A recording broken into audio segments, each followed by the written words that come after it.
중국산 대신 삼성폰을 돌려달라.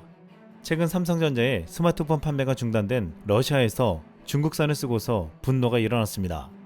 그간 삼성전자는 러시아 스마트폰 시장에서 압도적인 1위 자리를 지켜왔습니다. 삼성전자의 점유율은 지난 2월 41%, 3월 42%를 기록하며 애플도 상대가 안 될 정도였습니다. 이런 삼성 스마트폰은 무려 15년 동안 러시아 시장에서 1위를 차지해왔습니다. 하지만 러시아의 우크라이나 침공 이후 삼성전자가 러시아에서 판매를 중단하자 이 빈자리를 중국이 차지했습니다. 최근 러시아 시장에서는 중국 스마트폰의 점유율이 급속히 확대되었고 러시아에서 4월부터 6월 판매된 모든 신규 판매량의 3분의 1을 중국 브랜드가 차지했다고 밝혔습니다. 올해 2분기 중국 브랜드의 러시아 시장 점유율은 65% 정도이고 심지어 6월 점유율은 70%에 달했습니다. 하지만 중국폰을 사용한 러시아인들은 중국폰이 삼성폰과 너무나도 차이가 난다며 삼성 스마트폰을 다시 수입해달라고 요구가 거세어졌습니다.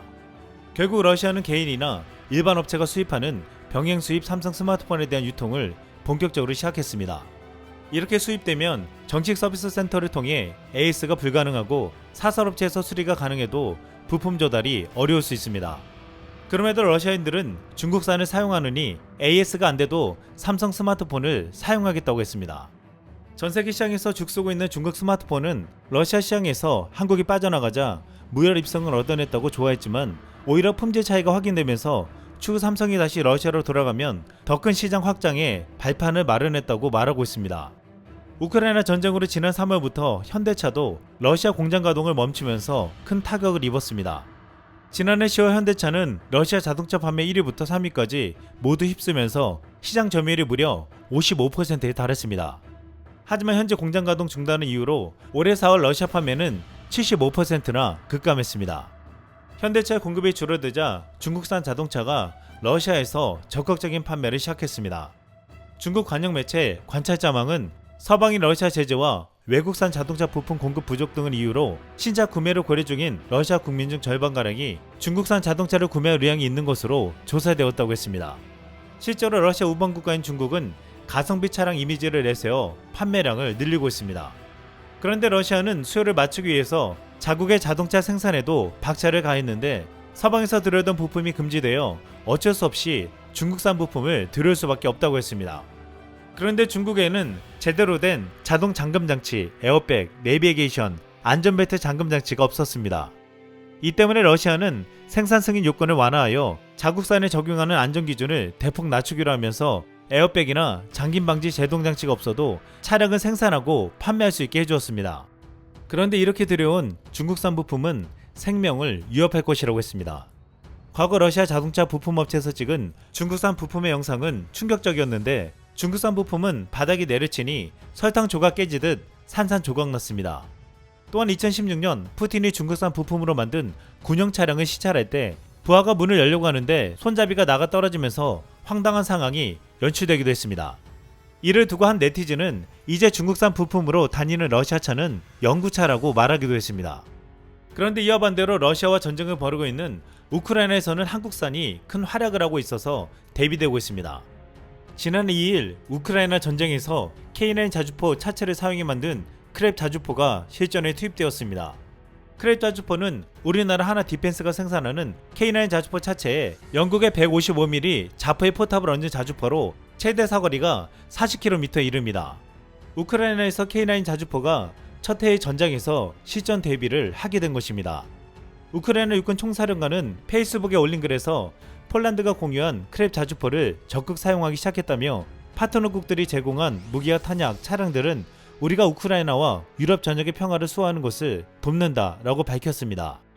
비록 이번 우크라이나 전쟁으로 그동안 러시아 시장을 점령하고 있는 한국의 자동차, 가전과 반도체 등이 큰 피해를 입었지만 아이러니하게도 우크라이나에 투입되는 한국산 무기들이 나오고 러시아를 상대할 수 있는 위력적인 한국 무기들이 재평가되면서 앞으로 한국의 방산산업이 호황을 이룰 것이란 전망이 나오고 있습니다. 그런데 중국산과 한국산이 극단적으로 대비되는 사건이 최근 다시 주목받고 있습니다. 과거 한국산 잠수함 대신 중국산 잠수함을 계약했던 태국은 지금 엄청난 후회를 하고 있습니다. 태국은 2017년에 해군이 중국산 유양급 잠수함 한 척을 135억 바트, 하나로 약 5천억 원에 조달하기로 합의하고 2023년에 인도받기로 했습니다. 그런데 중국 잠수함 조선소는 독일산의 엔진을 채용하기로 했으나 독일의 엔진 수출을 승인하지 않으면서 건조를 중단했습니다. 이에 지난 4월 태국 정부는 애초 계약대로 중국산 잠수함에 독일제 엔진을 장착하지 못하면 계약을 파기하겠다고 했습니다. 그러자 중국은 대체 엔진으로 중국제 엔진을 넣겠다고 제안했습니다. 이도 안되면 중고 잠수함을 주겠다고도 했습니다. 그러자 태국은 2개월 내로 애초 계약에 명시된 독일제 엔진을 탑재하라고 최후 통첩을 내렸습니다. 태국 해군은 중국이 넣겠다는 중국산 엔진은 현재 전세계 어느 나라에도 탑재돼 사용하지 않기 때문에 절대로 동의할 수 없다고 했습니다. 결국 이 사업은 무산될 가능성이 커졌습니다. 과거 태국 잠수함 사업에서 가장 좋은 평가를 받은 것은 우리 기업인 대우조선해양의 잠수함이었습니다. 하지만 태국은 한 대에 5천억가량의 잠수함을 중국이 3척을 1,000억에 제공하겠다고 하니 선뜻 받았습니다. 여기에 중국 정부는 품질 보증까지 약속했지만 품질 보증은커녕 엔진도 없는 잠수함을 주겠다고 하고 있습니다. 지금 태국에서는 당시 중국 잠수함을 추진했던 뿌라이 총리는 물론 관련 정치인들을 매국노로 규정하고 있습니다. 한국의 많은 기업들이 사드 보복 이후 탈중국을 통해서 중국 의존도를 낮췄지만 중국의 끝까지 붙잡는 분야가 바로 반도체입니다. 중국은 미국의 제재로 인해서 반도체 수급에 큰 문제가 생긴 이후로 삼성전자의 눈치를 보고 있습니다. 삼성전자의 중국 매출액이 3년 만에 반등되었는데 이는 중국 내 스마트폰 수요 부진 여파 등에도 반도체 매출이 크게 증가했기 때문으로 분석되고 있습니다. 지난해 삼성전자 중국 매출은 45조 6천억 원으로 집계되면서 3년 만에 반등했고 중국 매출 비중도 2020년 15.9%에서 16.3%로 상승했습니다. 스마트폰 가전 등의 판매 부진에도 반도체 부문에서 이를 상쇄한 것입니다. 최근 삼성전자는 세계 최초로 3나노 공정을 시작해 업계 선두인 대만 TSMC를 따라잡을 수 있는 중요한 발판을 마련했다는 평가를 듣고 있습니다. 업계에서는 이번 양산을 계기로 삼성이 첨단 기술 서비스를 이용하고 싶어하는 미국, 유럽 대형 고객사들을 확보하는데 유리한 고지를 점할 것이라는 얘기도 나오고 있습니다. 이렇게 삼성이 질주하는 사이 중국은 물론 일본도 표정 관리를 못하고 있습니다. 일본은 최근 반도체 산업에 부활을 꿈꾸며 정부의 자금 지원으로 TSMC에 반도체 공장을 유치했습니다. 삼성전자는 벌써 3나노 공정을 시작했지만 이 공장에서는 22에서 28나노 공정에 반도체가 출하될 예정입니다.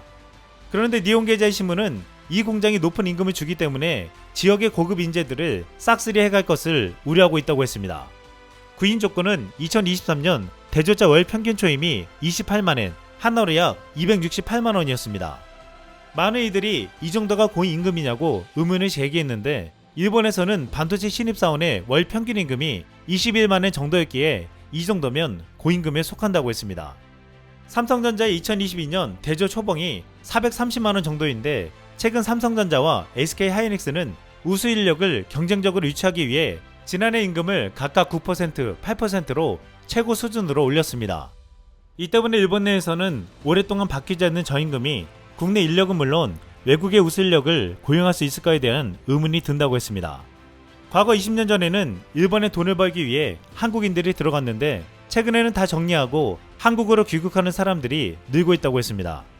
한때 한국은 중국이 뒤따라오고 일본을 앞서간다는 말을 들었지만 반도체와 미래 사업에서 한국은 끊임없는 연구와 투자로 그 경쟁력을 인정받고 있습니다.